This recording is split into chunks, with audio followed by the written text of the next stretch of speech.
त्याच माध्यमातून बार्टीच्या जे भारतीय संविधान आहे त्याची जनजागृती करण्याचं काम, त्याचबरोबर त्याच्यातले जे मूल्य आहेत, स्वातंत्र्य, समता, न्याय, बंधुता, याविषयी जनजागृती करण्याचं काम हे समतादूत या नात्याने आम्ही सर्व ठिकाणी करत असतो. शाळा, महाविद्यालय, कॉलेज, महिला बचत गट, ग्रामसभा या ठिकाणी जाऊन देखील जनजागृती ही केली जाते.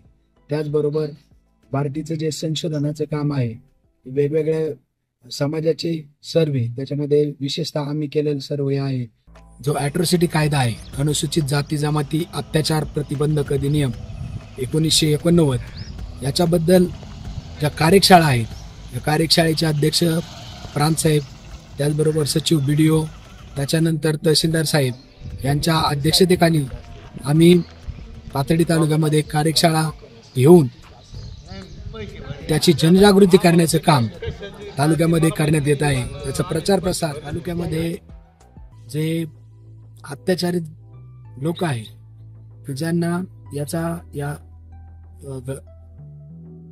त्रास झालेला आहे, जे पीडित आहेत, तर त्यांना त्या ठिकाणी त्यांना मदत म्हणून समाज कल्याणच्या योजनेमधून त्यांना आर्थिक लाभ देण्याचं काम हे या ठिकाणी साधारणतः 50 लोकांचं काम या ठिकाणी पाथर्डी तालुक्यात मी या योजनेअंतर्गत केलेलं. नमस्ते, हे समतादूत आहेत.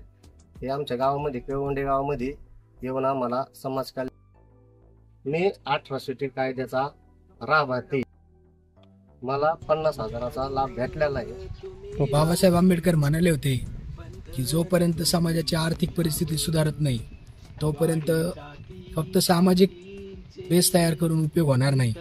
त्यामुळं जी समाज कल्याण विभागाने जी योजना आणलेली आहे, ट्रॅक्टरची योजना, या माध्यमातून देखील आम्ही तालुक्यातील लोकांना ट्रॅक्टरच्या योजनेबद्दल माहिती देऊन त्याचं काम केलेलं आहे आणि त्या माध्यमातून साधारणतः 50 ते 100 लोकांना या ट्रॅक्टरच्या योजनेचा लाभ मिळालेला आहे.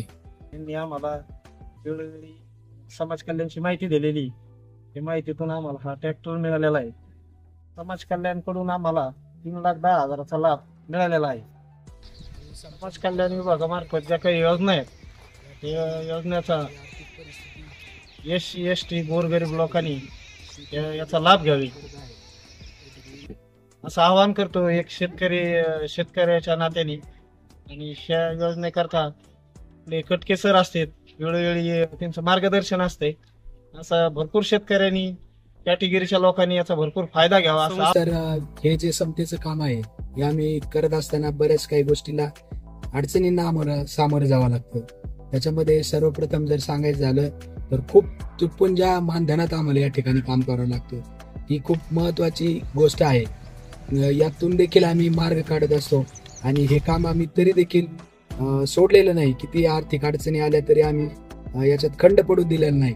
परंतु हे काम करत असताना विशिष्ट सामाजिक घटकामधील जे समाजकंटक आहे यांच्याकडूनही आम्हाला त्या ठिकाणी त्रास होत असतो. हे काम बंद करण्याचा किंवा याच्यामध्ये खंड पाडण्याचा त्यांचा प्रयत्न असतो. आतापर्यंत आम्ही जे काम केलं, या कामाची आतापर्यंत कुठल्याही प्रसार माध्यमांनी किंवा कुणी दखल घेतली नाही.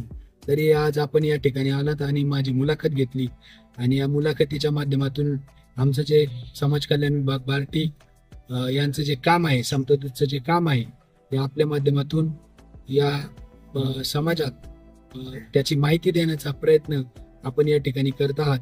तर या कामाबद्दल मी आपले या ठिकाणी आमच्या बार्टी संस्थेच्या वतीने, समाज कल्याण विभागाच्या वतीने